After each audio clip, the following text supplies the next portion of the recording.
Good, productive play there to get things going.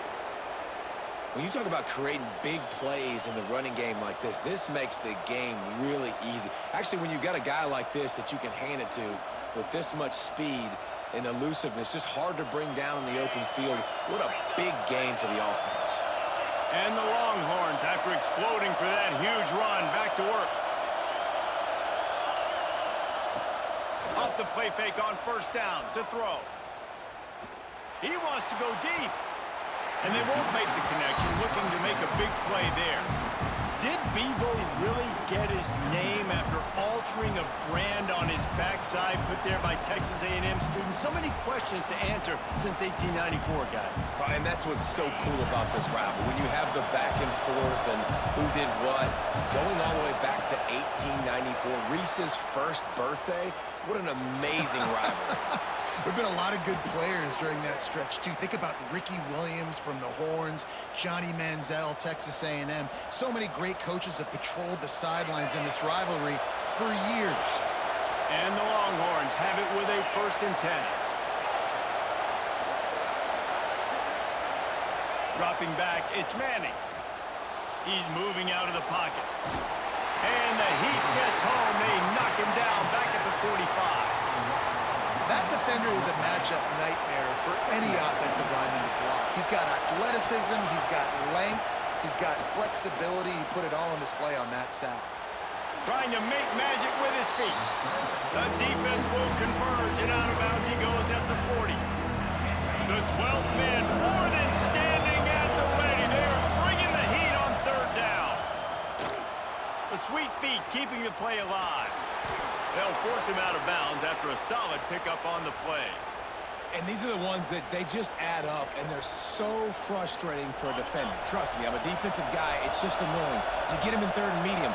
They're going to pass the football. You play the pass well, but man, does he have a good feel, and he just pulls it down, and it's almost like he knew exactly where he had to get. Smart scramble. Nice job getting the 1st down. Coaches always harp about staying ahead of the chains, and when you can run with that type of efficiency on 1st down, man, you are doing just that. On the move to his left. On target. There to make the stop, but they use the back in the passing game and pick up the 1st down. I love when QBs break the pocket and still look to attack. Because as soon as you break the pocket, I'm thinking, oh, man, he's going to take off and run, and I might come up. But those big plays can be made down the field. Nice job by the quarterback keeping his eyes down the field. Receiver wasn't ready for the throw, incomplete. This defensive coaching staff, they love their secondary, and they love the matchups they have. They believe they've got 5 guys at least back there that can cover one-on-one. You saw a great example of it there on 3rd down, forcing the incompletion. Picked off, and the opening drive is stopped with an interception. All right, I know it's early, but it's just one drive, right? You got to put this behind you. It isn't how you wanted to open up. It isn't how you wanted to start. This offense has got to go to the sidelines, get with the coach, settle down, and figure out the game plan for the rest of the game. Quickly out to the tight end. Smashes through the tackle. Across the 30, out of bounds at the 31-yard line, and they kick-started this drive with that one. And they'll line up from the 31 on 1st down. The give to the back. That is a big win for this defense as they were right there as soon as he got the ball. And the Aggies trying to find their way forward after the big loss on the last play. Here's the pressure. Makes a grab right down the middle. And he was on his way. Gets it all the way to the 38. Get a big play like that last when you flip the field. You change the momentum. Now it's 1st and 10 from the 38. He's going for a big play downfield. And they couldn't make the connection on the long shot. Yeah, I don't know if the quarterback got confused on 1st down. He might have thought the defense was going to be in man coverage that time, but they were in zone. They fooled him and just didn't seem like... Intercepted. Big play stops the drive. Never really got that return cranking, but the offense is set up at the 30. Really early in this game, you're seeing the ball hawks on both sides of the ball. Interception on the 1st drive of the game, and now they come out, and this defense gets a pick, in return. There are a lot of dudes in the back end with speed and with the ability to close. What a phenomenal play by that young man just now to get the ball back to his offense. Behind the chains now on 2nd and long. Just working and poking and prodding and finding his way up to the 36. And, you know, when we talk about great third down defenses, it really starts with them getting stops on 1st and 2nd down. You've got to get those stops early in the drives to set up 3rd and long, so that's a missed opportunity on that 2nd down by this defense. 4th down, and this crowd trying to help this defense rise to the occasion. He'll try to throw and pick up the 1st down. Drop the football, and they'll turn it over on downs. And that decision will be questioned for a while. So the Texas A&M offense returns to the field. To throw, it's Reed. Extending the play. Fires on the move. Got his man all by himself. And he got away from the defense and takes it in. Touchdown, Texas A&M. One of the reasons this offense is so exciting to watch, they've got guys that are dangerous after the catch. And if this quarterback gets through his progression, David, he hits you in stride, these guys will take it to the house. Man, it's your job to do the rest, right? You hit me in stride where I don't have to stop running. I don't have to break down. It makes it so easy. The connection between quarterback, wide receiver, you can tell this is a good one, and that's why they got 6 on that play. Getting set for the extra point after putting the scoreboard to work for the first time. And the extra point is good, and it's 7-0.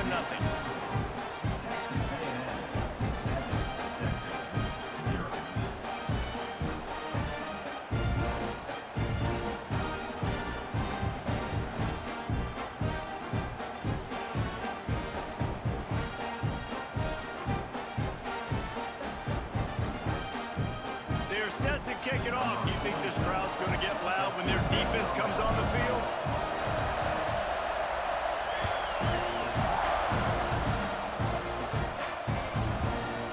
Fielded in the end zone. It's Moore. They bring him down, but not before a really good return sets up this offense in solid field position.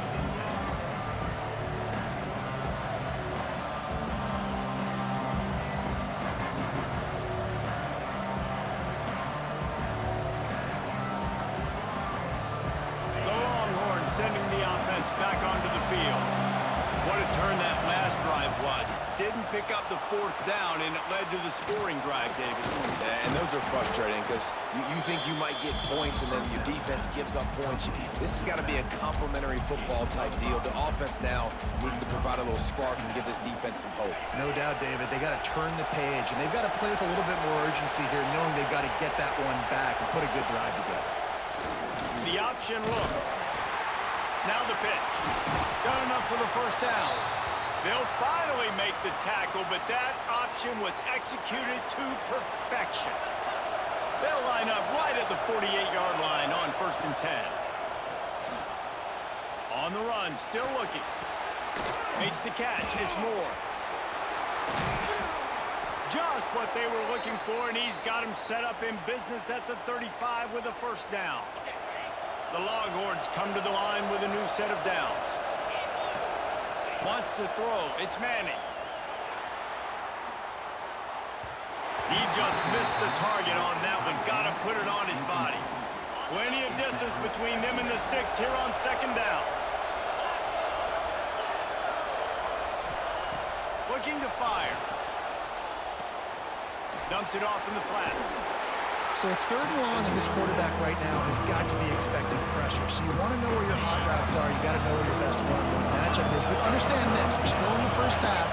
If the defense gets you, tip of the cap, you can take a sack. Punting the football at this stage of the ball is loose, and the ball will bounce out of bounds on the fumble. Well, they got a really nice drive going on offense. They're on their opponent's side of the field, but you're not going to come away with any points if you turn it over. And they've got to do a better job of ball security. Very, very lucky that ball went out of bounds.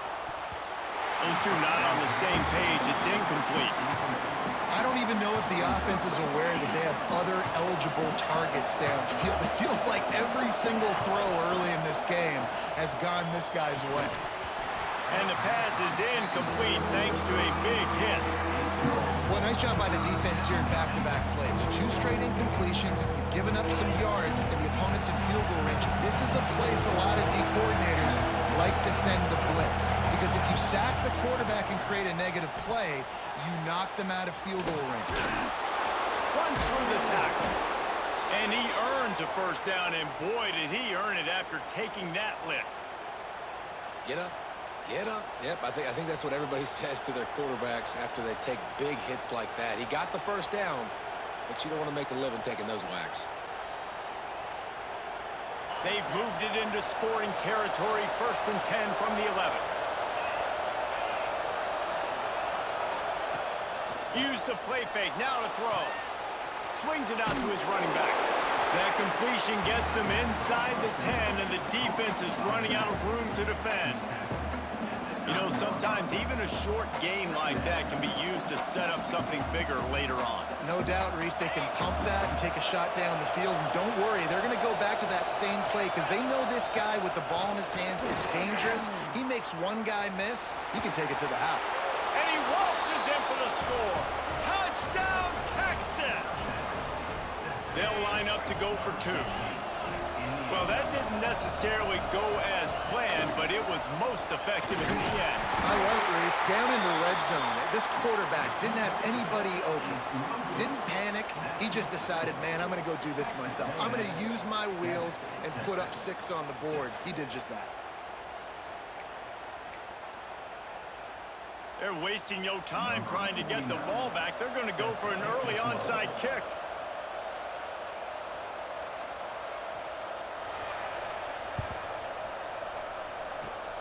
A few anxious moments, but the hands team is able to fall on it. Man, these coaches talked about being aggressive, and they were. First quarter, you're going with the onside already. I would say it's a little bit careless, a little bit reckless. Onside kicks are not high percentage, but they went for it, they failed, and now let's see how they respond. Finds his big tight end.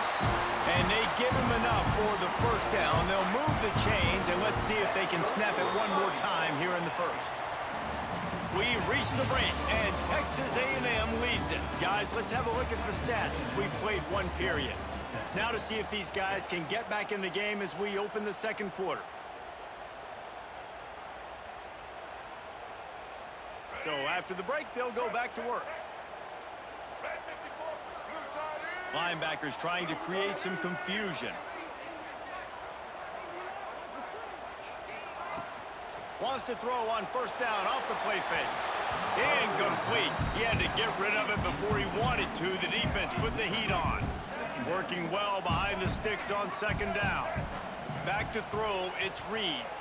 Under fire.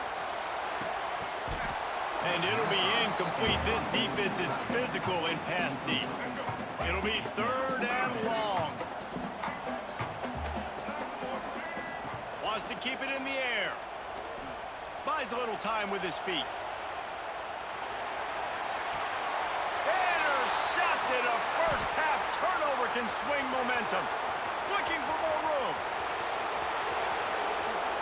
And he has taken it all the way back. Touchdown, Longhorns! The DB saw it. He thought, don't drop it, then thought, don't get caught, and he didn't. The pick 6. Hey, these guys can play offense, too, now. Look at this. I showed you I can be a wide receiver. Coach might split him out at wide receiver next week after making that big play, but defense, great job making the interception, and you're right, doing something with it. Don't just slide down. Don't be content. Take that thing all the way back, brother. And he'll be brought down. And these decisions to go for 2, you see more and more of it throughout a game, chasing points, and then in the end, you wonder if this just comes back to bite you. The kickoff unit is out there, and boy, did that last drive quiet this crowd.